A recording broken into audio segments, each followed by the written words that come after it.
हम सभी को पता है सोना कभी जलता नहीं है, लेकिन एक सोचने वाली बात यह है कि रावण का लंका भी तो सोना का था, वो कैसे जल गया?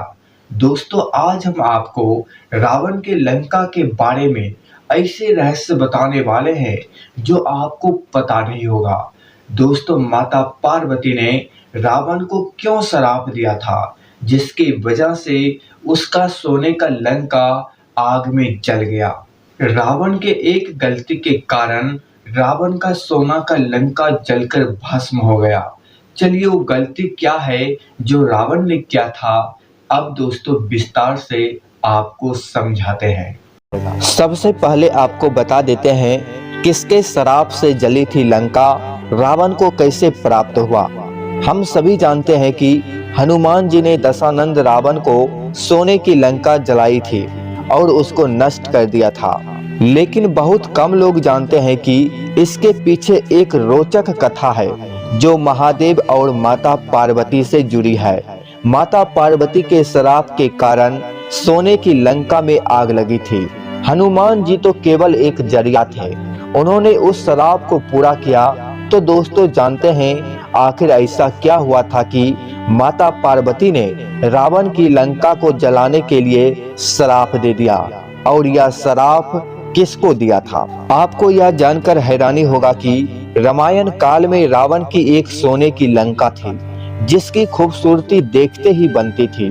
बताया जाता है कि रावण ने यह लंका अपने कुबेर से छीनी थी, लेकिन वह महल ना तो रावण का था और ना ही कुबेर का, बल्कि सोने की लंका महादेव और माता पार्वती ने बनाई थी।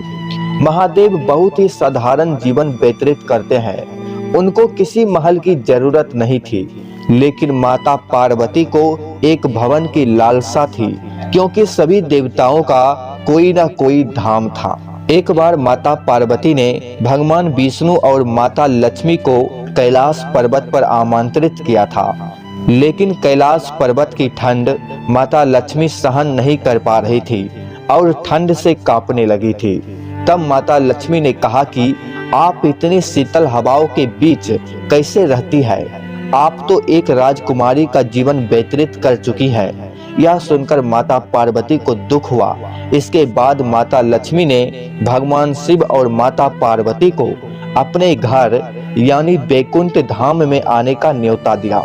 अब आपको पता चलेगा कि आखिर सोने की लंका किसने और कब बनाई। कुछ दिन बाद माता लक्ष्मी के आमंत्रण पर भगवान शिव और माता पार्वती कैलाश से बैकुंठ धाम पहुँचे। बैकुंठ धाम का खूबसूरती और ऐशो आराम देखकर माता पार्वती के मन में ऐसा ही महल बनवाने की इच्छा जागृत हुई। तब माता पार्वती बैकुंठ धाम से कैलाश पर्वत पर पहुंची तो उन्होंने एक महल निर्माण कराने के लिए भगवान शिव से कहा।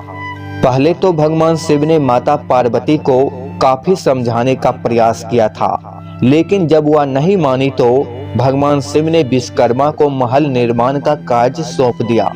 इसके बाद उन्होंने सोने की लंका का महल तैयार किया। विश्वकर्मा ने ऐसे महल का निर्माण किया जो काफी भव्य और खूबसूरत दिखता था। इस महल को देखने के लिए सभी देवी देवता भी अपने अपने लोक से देखने आए थे। अपने नए घर के निर्माण से माता पार्वती काफी प्रसन्न थी और उन्होंने सभी देवी देवता और ऋषि मुनियों को स्वर्ण महल में आने का निमंत्रण दिया था। सोने के महल की वास्तु प्रतिष्ठा की पूजा के लिए रावण के पिता ऋषि विश्रवा को बुलाया गया था, जो अत्यंत विद्वान थे। सोने के महल को देखने के लिए सभी देवी देवता आए थे और इसी महल को देखकर ऋषि विश्रवा का मन डोल गया। ऋषि विश्रवा ने महल की वस्तु प्रतिष्ठा की पूजा की। अब आपको पता चलेगा कि माता पार्वती ने क्यों दिया था श्राप। पूजा करने के बाद शिवजी ने ऋषि विश्रवा से दक्षिणा के लिए कहा। तब ऋषि विश्रवा ने दक्षिणा के रूप में सोने का लंका मांग लिया। शिवजी ऋषि को खाली हाथ नहीं जाने देना चाहते थे, तो उन्होंने महल को दान स्वरूप भेंट कर दिया। माता पार्वती इसको देखकर काफी दुखी हुई और क्रोध में आकर ऋषि विश्रवा को श्राप दे दिया कि जिस सोने की लंका को आपने दान में मांग लिया है वह एक दिन जलकर भस्म हो जाएगी।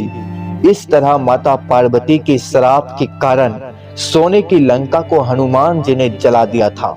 अब आपके दिमाग में एक प्रश्न जरूर आया होगा कि आखिर कभी सोना जलता नहीं है, फिर भी रावण का लंका कैसे जल गया।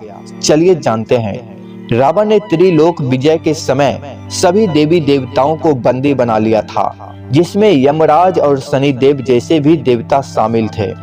रावण शनिदेव की शक्तियों से परिचित था और शनिदेव की वक्र दृष्टि से भी, इसलिए रावण ने शनिदेव को कारागृह में उल्टा लटका दिया था ताकि शनिदेव की वक्र दृष्टि लंका पर ना पड़े।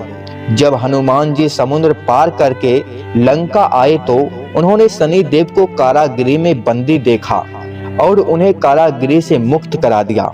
लंका दहन के समय जब पूरी लंका आग में जल रही थी तो स्वर्ण की होने के कारण वह और अधिक चमक रही थी।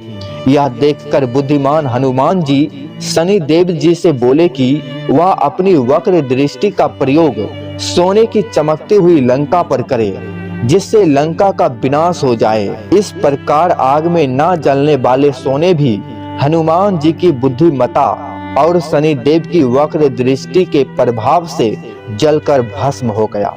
दोस्तों, आप समझ गए होंगे कि रावण का लंका सोना का था तो वो कैसे जल गया।